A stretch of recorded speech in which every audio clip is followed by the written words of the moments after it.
This is Deb Doherty with DDS4Vets, and I am here today with Tom Mateo, who is a 6-time Purple Heart recipient.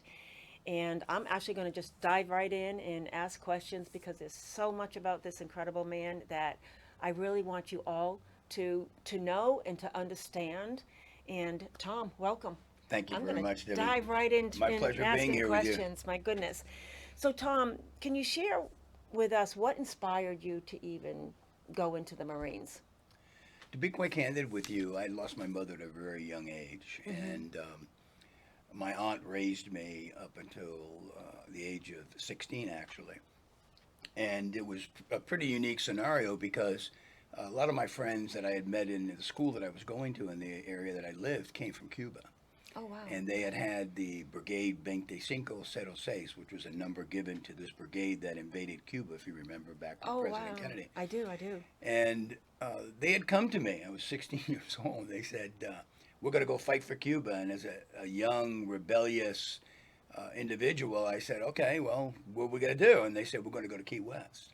So we went down to Big Pine Key, not knowing that it was funded by the CIA or any other group. And we went down there and we actually trained to go to Cuba. So I get on this boat to go to Cuba to bring I'm out a sorry, and this is at the age of 16? 16. 16. Uh, Wow. Okay. I get on this boat to go to Cuba, a place called Cabe to pull out a colonel from the defected colonel from the Fidel Castro regime, and the boat gets shot out from underneath us. Oh, wow. But what's ironic is that within 30 minutes, the U.S. Coast Guard was there to get us. So, not thinking at, that age, you're not Sure, understanding politics or anything. sure. Uh, I get to shore at Key West at the Naval Air Station of Boca Chica, and a priest calls my aunt and tells her what happened. My uncle, who was a Second World War Navy guy at Pearl Harbor, he said, "You want to fight communism? Go in the military." So at that point, I was pretty rebellious. I was upset about what happened. Plus, they were upset with me, and I was trying to understand why they were upset. I was trying to do something for freedom, for fight communism. So I joined the Marine Corps. Oh, wow. And ironically enough, I thought at the time I was 17, but I was actually 16. I found that out when I went on Social Security disability. So I'm in the Marine Corps actually at 16. Wow. 15, the incident in Cuba. Wow. Yeah. That just is amazing. So, during the time you've served, you've gone through some incredibly difficult moments. Was there any one defining moment that changed your view of the sacrifice or view of your service? I look back. I don't look in a negative way towards any of the combat or times. I think one thing that impacted me the most, and it is in my book actually, about me having to take a life of an elder woman and a child.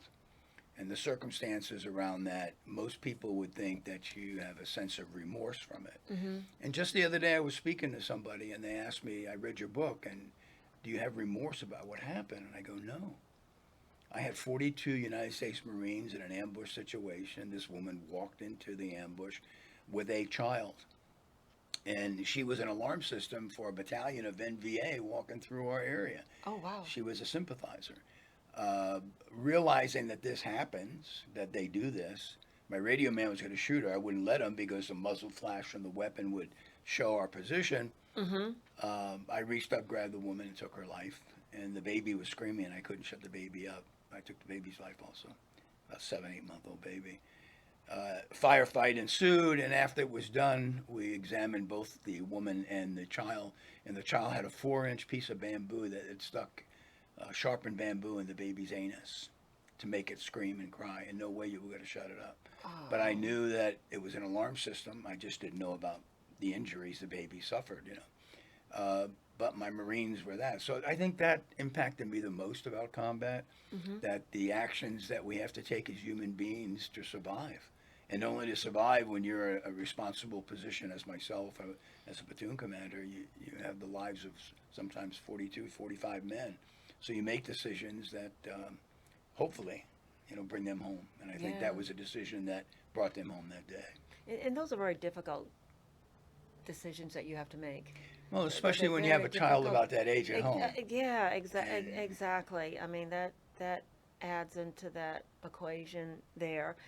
So let me ask you, what goes through your mind when you look back at those moments and but also on the positive side, your recovery? I think that being the person I am, and I was fortunate to be mentored by a gentleman by the name of Colonel Leonard C. Hayes. He's retired from the Marine Corps now. He was my second lieutenant when I first went to Vietnam in 1965. And he taught us a lot of great things. And I think one of the things he taught us was to be able to understand the dynamics of war and what it's made of. Any human being can pick up a weapon and fire back at somebody. Right. But to actually look at somebody in their face and take their life is a unique circumstance. I feel that by his mentorship, I was able to take that and also mentor my Marines. And I continue to do that in law enforcement. I've mentored 6 police chiefs here in Florida Oh, have you? in my career as a law enforcement officer. So I think those qualities from the military have given me that capability to move forward and be able to give back to the system. And to every single day that I meet a veteran, I try to impact them in some way, either by communication or by helping them and with their service connection or whatever it may be. And as you well know, support organizations great like yours to try to get our veterans to where they need to be. Well, you've been a huge help with the veterans that we've helped, phoning them and calling them, having the conversations. You know very well the past few that we've had. I don't want to go into complete detail for privacy, but we have to kudos to you because you were such a impactful source for them and for us. And I also want to mention too, with DDS4Vets giving service dogs to veterans in need, my biggest goal was when the Afghanistan exit, Abbey Gate, happened, I was determined to find out who some of the Marines were that were injured. And Tom, if it wasn't for you, we would never have met Mike Gretzon and Alexia Tree. And so we're so grateful that we've been able to give them a dog, but now we have a building friendship with them, their family, and your phone calls to them means the world to them. Definitely means the world to them. You've been deeply involved with DDS4Vets, helping us with the veterans and the service dogs coming together. What draws you to that mission? I think myself, being an individual who is 100% service connected for post-traumatic stress, understanding post-traumatic stress till its fullest extent. You know, I always thought an individual who suffered from post-traumatic stress was an individual who was a failure in the community, could not survive, could not hold a job, you know, lived in the woods, all the things that society has dictated that our veterans Right. are suffering from post-traumatic stress would be. Yeah, yeah. And then I started looking at myself and I started saying, wait a minute, I went in the police department. Within 6 years, I became a police chief. After that, I ran a company of 5,000 employees as senior vice president. And then I ran a money laundering unit on a federal task force. And I'm saying to myself, wait a minute. What's driving me to all of this? Mm-hmm.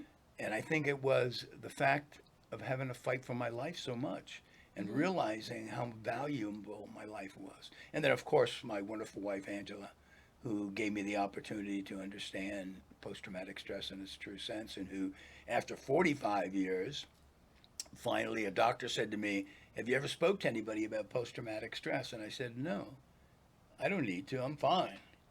And he said, well, I think you should. Anybody being wounded, you have residual issues. And I did. And within 5 months, I was 100% service connected for post-traumatic stress. Wow. I came out of the Marine Corps 60% for wounds, but I was still Yep. able to work and do stuff. Right. But I really think that it's a driven within me to be able to prove to society that our veterans who suffer from post-traumatic stress, whether it be any era of war, because as you know, First World War, Second World War, they were called shell shock and other things. Yep, they were. Yep, And different names. suffering Yep. from post-traumatic stress was not something looked upon by society. It was Mm-hmm. just part of war, and it just shrugged people off. Right. Because those men came back with a great sense of honor and value in Mm-hmm. our system. Our guys came back. I mean, you're yanked out of your platoon, you're put on an airplane, you're sent home, and 2 days later, you're sitting at home with your family and you're looking around Mm-hmm. and you're trying to understand what's going on around you. You never Yeah. see the gentleman that you served with in combat. You don't know Yeah. if they're alive or dead or whatever.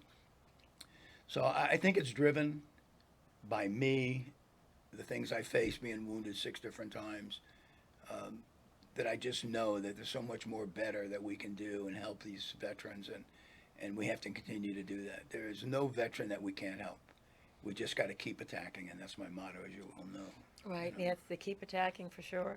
I remember as actually this when we had the dinner, um, it your story and actually at oh my God, Bruce Soch's event, the Fix Foundation. Um, I learned so much more about you, and um, this is one man that best word I can describe is respect in capital letters completely for what he's endured and what he does now, still helping our other veterans. Um, so you are working with Michael Geyer. You're in the documentary Wounded Heroes. Um, and now we're looking at a movie. Michael Geyer has the movie already written up, and now we are raising funds for that movie. Can you tell us a little bit about that? Because Sure. you're actually one of the guys in there. What happened with this whole endeavor when Michael got on board, a dear friend of mine by the name of Roger Stevens wrote a song called Wounded Warrior. It was sang by a four-time Grammy winner, Billy Dean. I think you've heard the song before. Yeah. It's a really beautiful song. Michael Geyer heard it, and it impacted him. His father, I'm sure you know, was a Marine. Yep. Yep. Yep. And it impacted Michael, and I received a phone call from him, and he said, I want to do a movie. And I said, okay. So we sat down and we chatted, and he made a decision first to do the documentary because he became very involved. I want to say this on behalf of Mr. Geyer that I've never seen a human being put so much effort into putting a documentary together as he did. He really did his homework. Oh, I Really, agree. really It is the best documentary. As you know, it's won Yeah, 4 yes. major awards, and Yeah. uh, Michael's just done a great job. And then the movie has always been there. I think it's about almost 10 years now we've been working at it. But when Michael and I spoke, him being from Hollywood and Mm-hmm. knowing the culture, Yep. one of the things that I said to him, because a lot of my book is in the movie, is that I didn't want Hollywood to take away the truths, Right. the integrity of the book, and the integrity of every single man that was either dying in the book or lived in that book, in my Right. book. And he said it's going to be difficult in Hollywood. Getting funding, they're going to want to chop this up, do this, do that. I said, well, why don't we look at it this way? United States of America gave us the property to build the Vietnam Wall. The government gave us the property. That wall was built by donations from every single veteran and their families. Oh wow, I didn't know that. Yes, the Vietnam Wall was constructed with donations from veterans of the United States of Wow. America I never knew that. and their families and people who cared about the veterans. Mm-hmm. And I said, why don't we look at doing it that way? That way you have complete control. No one's going to take anything out of what we're going to say. And the truth is going to be known about what combat is and what happened in Vietnam to men there in combat. Great idea. And that's when we started doing that. And, but the movie itself is so dynamic. It's unique in the sense it's not just about a character. As you know, the main character is Thomas Stormy Mateo. It's not about me. It's about every single human being that's been in combat Yeah. within me. Yes. I'm just a catalyst. I'm just that person that's going to be there to be That's that well person. stated. That's very well stated. And yes. Yep. I mean that with all sincerity that I'm not in the movie per se, but my life is. And my Yeah. life is nothing more than just what other veterans have also in their lives. So portraying it in the true sense is very important. It's going to open the eyes of so many people about post-traumatic stress, how we can get to where we can help our veterans, programs like yourself that, you know, your organization has done so much to impact veterans, and not just by the dogs, just by your sincere mannerisms, the things that you do, the events that you get involved in. I mean, I don't know where you find the time, but I thank you from the bottom of Oh my my heart and gosh. veterans' hearts too. It's, But it's definitely a way of giving back, and it's being surrounded by fantastic people, and we've got a great board, and Wayne Followitz, he's been a tremendous asset as well, and with Mike Colton training the dogs, I mean, this man is like the dog whisperer. I never knew there was almost like a psychology, a science behind that with the training. He's just wonderful. And of course, you have your book out, and I know Wayne's going to be interviewing you on that book. We're anxious too. We have our gala coming up February 7th, 2026, and Tom will be one of our guest speakers. You will not want to miss that there.